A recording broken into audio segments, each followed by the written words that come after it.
Hello, everyone. Welcome back to another episode of Veg Networking Canada. We are a community where vegan plant-based companies connect and collaborate. It is important to honor, acknowledge, and respect that many of us are located on the traditional, ancestral, and unceded territories of many Indigenous peoples of Canada. Today, our special guest is an entrepreneur with a successful history as a quality assurance coordinator and a passionate student of food sciences. She is a self-taught vegan baking extraordinaire and wildly creative cake artist, all with a deep appreciation for people, animals, and the planet. Veg Networking Canada is pleased to introduce the founder of Level V Bakery. Welcome, Monica Tang.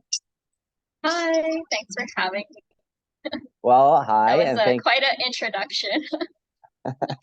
all true, all true. So thank you so much for joining us today. And for everybody who's going to be listening, whether they're here with us live or listening later on, we always start with our special guest with the same first question, which is tell us more about your own vegan plant-based origin story.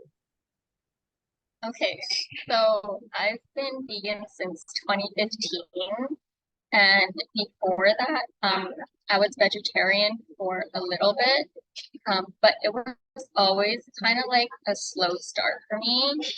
So I was really into fitness, so back in like 2013, I started cutting out like red meat. So I cut out like beef and pork, but I was still eating like chicken and fish. And then at that same time, I met my boyfriend, was vegetarian. Um, and just being with him, kind of influenced me to also change my diet to become more vegetarian. Because he would cook for me, and it's all vegetarian, and we'd go out, and like I wouldn't eat any meat or anything like that. Um, but the one thing that really made me vegan was actually attending the Planted Expo. I think back then it was called Veg Expo. Um, so I got a brochure, and this brochure like talked about all the bad things in animal agriculture, like all the farming, the egg industry, the dairy industry, and just reading that just really opened my eyes. And then it was just like, okay, that's it. I'm cutting out everything and becoming vegan. Amazing. So interesting how, a connection with your boyfriend kind of helped you along the path, and then you were open-minded enough when you went to an event to kind of take on new information. So that's amazing. Mm, So, all right, it's 2023 now. You're yeah. currently situated in your own brick and mortar bakery in Vancouver, British Columbia. And correct us if we're wrong, but that launched and opened its doors in June of 2020. That's correct. In the middle of COVID. Yeah, exactly. Yeah. So which everybody remembers that time. So very interesting, and you're still there. So that's Yeah. incredible. So can you tell us more about your entrepreneurial origin story, and how that unfolded? Is this your first business, and how did you get to where you are today? Okay. Yeah, this is my first business. Um, and so I started baking at home back in I think 2017. So once I became vegan, I started baking just for fun here and there, just because I wanted to eat like something healthy. So I would make stuff for like my friends or my coworkers, and my friend Maria Lee, she's a fitness trainer here. She's also one of my best friends. So she's also vegan. So she asked me if I could bake a cake for her birthday. And so I did, and she loved it so much. Um, After that, I decided to post on like the vegan Facebook group, um, to see if anyone's interested in like a cake or something. And someone had reached out to me, and so I baked it for them. And then it just started like word of mouth spreading kind of thing. Because usually when you eat a cake, it's not like by yourself; it's with a bunch of like other people, right? So that's how it just kind of like my business grew. And so I was just doing it like part time at home, like on weekends, and then it became like every day kind of thing while I was working a full time job. And then I was working full time quality assurance place. Ironically, I started at a beef jerky company that's located in Richmond. When I first started there, I was actually not vegetarian, but then the reason why I I left was because it did hurt my heart. Because eventually I did become vegan, and so I couldn't work there anymore. Um, but what was I saying? So yeah, so I was working full time, and then later on, I actually kind of got poached by another baking company. I actually met Justin there a long time ago. I don't know if you remember, but it was a vegan bakery in downtown. So I worked there for a little bit, just kind of helped start it up. And then after that point, there was just a lot of uh, like conflicts with me also having my own level B bakery business on the side. So I decided at that point to leave and just do it by myself.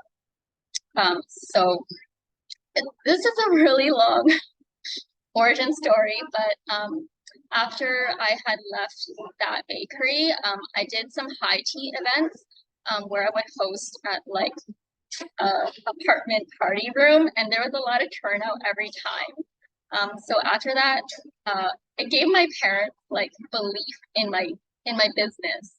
Um, and I had met Kimmy around at the same time. So Kimmy is my business partner. She's the owner of Whisk Matcha, and so I met her, and we started talking, and we ended up with like deciding to open a shared brick and mortar store. Um, so like a lot of like the funding did come from my parents because they saw the value in my business, and so they want to invest in me. So yeah, I don't know what else Amazing. to say.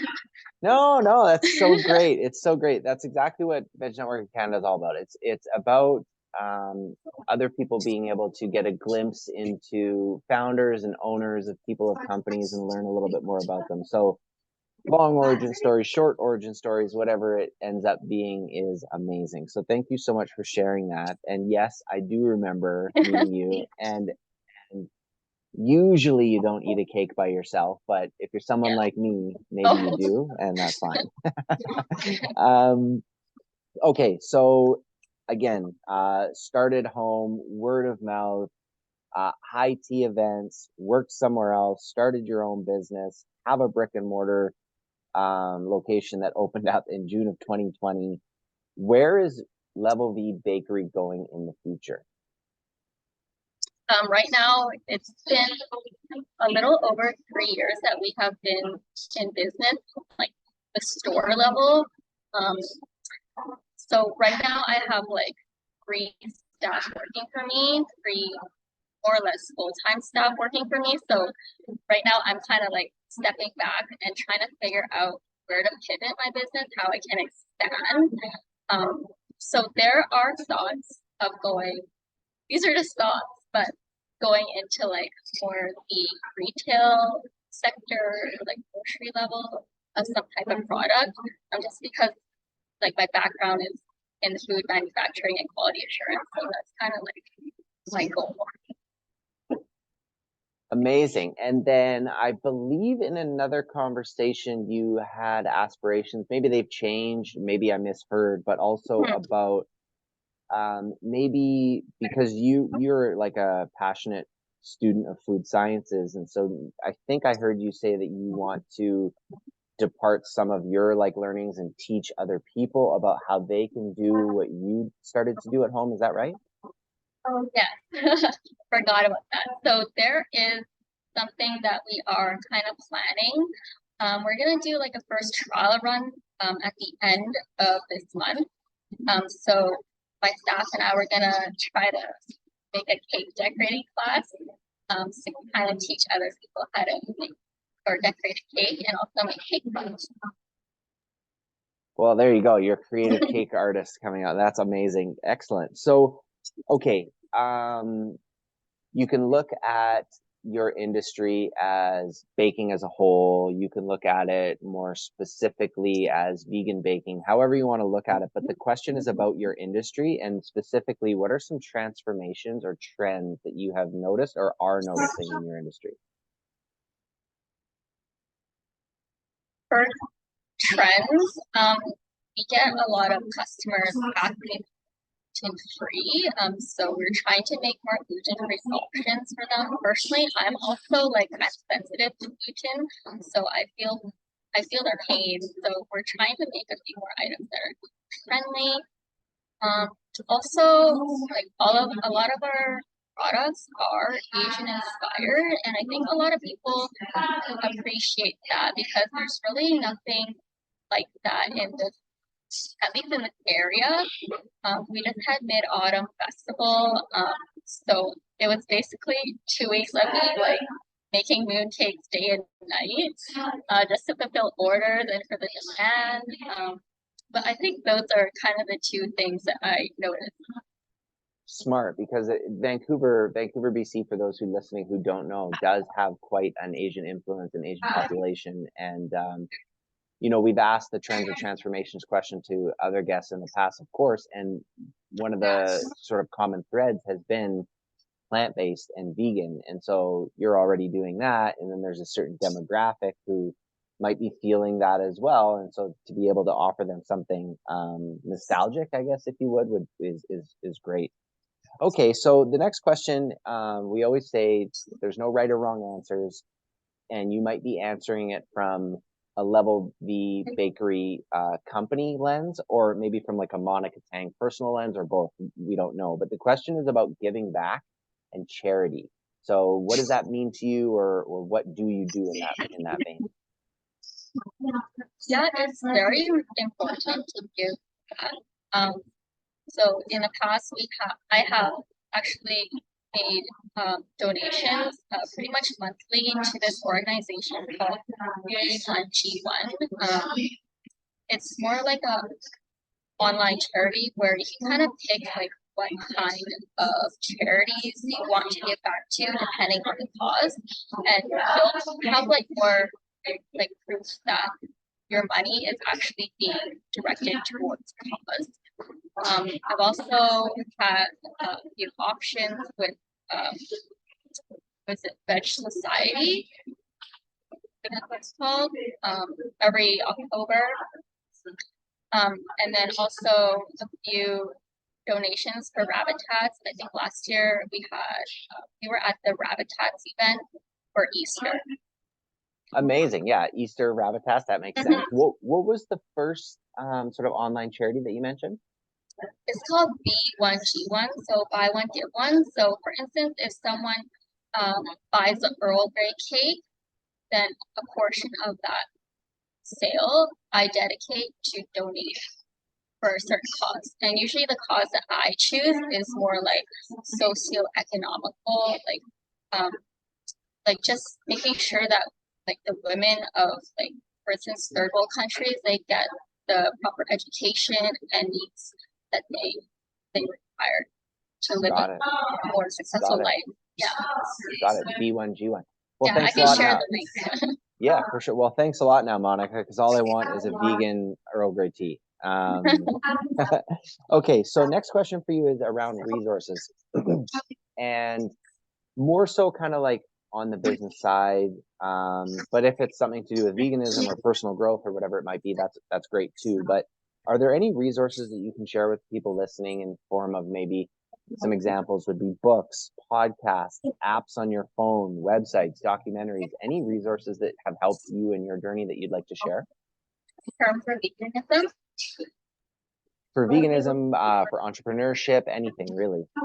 Okay, yeah. So for veganism, there's lots of documentaries that you can watch. I've pretty much watched them all, but I think the one that really had a significant impact on me is Black Fish. I don't know if you've watched that one before, but yeah, that's one's about like SeaWorld and aquarium. Other like I guess I don't really like listen to many entrepreneurial things at this moment, but like the biggest influencer that I like is Tony Robbins. There's another one that my husband Tommy keeps talking about, and we're trying to read this book. I forgot his name, but he's also really big at this moment. I'll get back to you on that one. Okay, perfect. Sounds good. So the next question is about inspiration.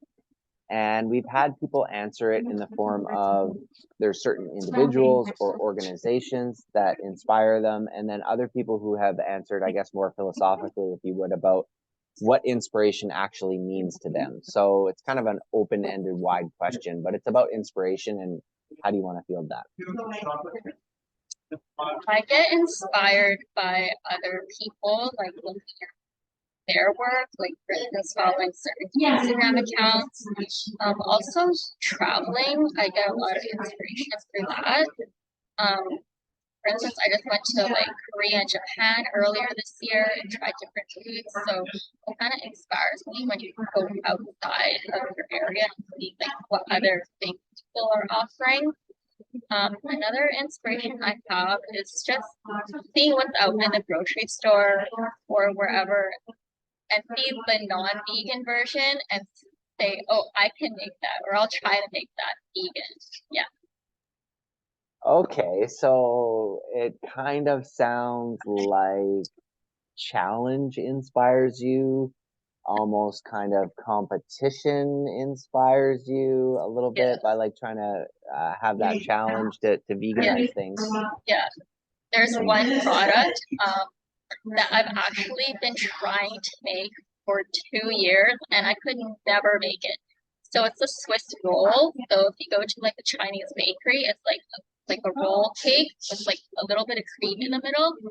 And for 2 years, I've tried so many times. I could never make it. But there's just like one time, I think maybe a month ago, I tried it, changing the entire recipe. And I was able to do it. So now we have a vegan Swiss roll. So we have it in like a matcha and chicha flavor. Yeah. Well, that little story that you shared is a perfect segue into the final question that we have for you today, Monica, which is centered around wisdom, tips, lessons. Some people enjoy framing this question as giving advice. Other people are like, I'm not gonna give advice. I can just share what worked for me and try, and if that helps other people, that's great. But it clearly, like not giving up, open your business June 2020 of a brick and mortar business. You're still here today. Can't make a certain type of dish or dessert 2 years. You still do it. And now you can't. So clearly that's some there's lessons in there for folks. But when it comes to Monica Tang, is there any like wisdom, tips, lessons, or advice that you want to share with people when it comes to entrepreneurship? Because we know that it's hard AF, as they say, right? Yes. So, it never ends. You're working literally 24/7 around the clock. Even though like I might not be baking every day now, like there's still other little small things I have to do, like scheduling, payroll, bookkeeping, like advertising, like social media, all those little things, like commenting on like or replying comments and stuff like that. But I think like the most or like I'll this is what I always tell people when they ask me like, oh, should I start a business or like they're thinking about starting a business is that like if you need employees, I feel like having employees is like the number one challenge. Because everyone's so different, all their personalities and their needs. So it's hard to get like really like a really solid staff, to be honest. Um, like sometimes you think they're in it, but then they'll I don't know, they'll say something and then they'll like leave and then you have to replace them. But then during the replacement phase, it's like you have to keep retraining people. That's the yeah. That's the biggest like challenge for me. Yeah, building a team, building a loyal team, a Solid qualified team. solid team. So sounds like what you're saying is if you're thinking of starting a business, something that you're passionate about that requires you to build a team, just know before you do how difficult that is. Yeah, So you're not surprised by it. exactly. Yeah. Yeah. Nice. So on that note, wisdom tips, lessons that you have worked or haven't worked for you that you want to share with other people, whether they're going to start a business, they're already in business. If there's anything more that you want to share on that, feel free, or anything in the conversation that came up and you want to touch back on, or maybe anything that we missed even talking about, or any announcements for you or your business, anything like that. No pressure, but the floor is kind of open for you. And then we'll let people know where they can find you online and Jewel on Instagram and all that. Mhm. Yeah, I'll give, I guess, like uh my experience. We did have like a subscription service in the beginning, which is actually quite like good. Like there was a lot of people interested in subscribing to like a monthly pastry club. So for instance, if there's another vegan bakery business out there that is interested in doing the subscription service, that does work. The only thing that makes it not profitable, however, is like the astronomical gas prices here in Vancouver. So if you're outside of Vancouver, maybe it would work, because we would have to deliver the subscription to the customer. Um, but other than that, it was pretty good. It's really steady. Interesting, yeah. And then Yeah, makes me think maybe they could pick up their subscription. But anyways, that's beside yeah. the point. Okay, so awesome. So this has been a great conversation. Thank you so much for joining us from your bakery today. Everybody, you can find out more online. I guess actually before we let people know your website and your Instagram, is it obvious? Does Level V Bakery mean level vegan? Like Oh, what's the story behind that actually, if oh you yeah. could? Yeah, actually, I was thinking that in the beginning, and then I totally forgot to mention it. But so Level V Bakery, it started off like the Roman numeral 5, because my cakes used to have 5 layers. Currently it only has 3 layers, but it started off with 5 layers when I made that cake for Maria. And after a few times that I made like 5 layers, I tasted it and I was like, oh, this is too sweet. It's also too filling. So then I changed it to 3 layers. Um, Also, it took a lot more time to make 5 layers than 3 layer cake. So now the level B, like the B being vegan. Yeah. Perfect. Cool. Awesome. Thank you so much for sharing. So everybody, you can find out more online, www.levelvbakery.com, exactly how it sounds. And again, like we said, you can drool on Instagram, share, make orders, whatever it might be on there at Level V Bakery. So everybody, thank you so much for being here and joining us and listening today, wherever you happen to be in the world. This is another episode of Veg Networking Canada. Today we had an awesome conversation with the founder of Level V Bakery, Monica Tang. And soon enough, we'll see each other and join in again for another episode of Veg Networking Canada. But for now, take care and we'll check you later. Thank you for having me.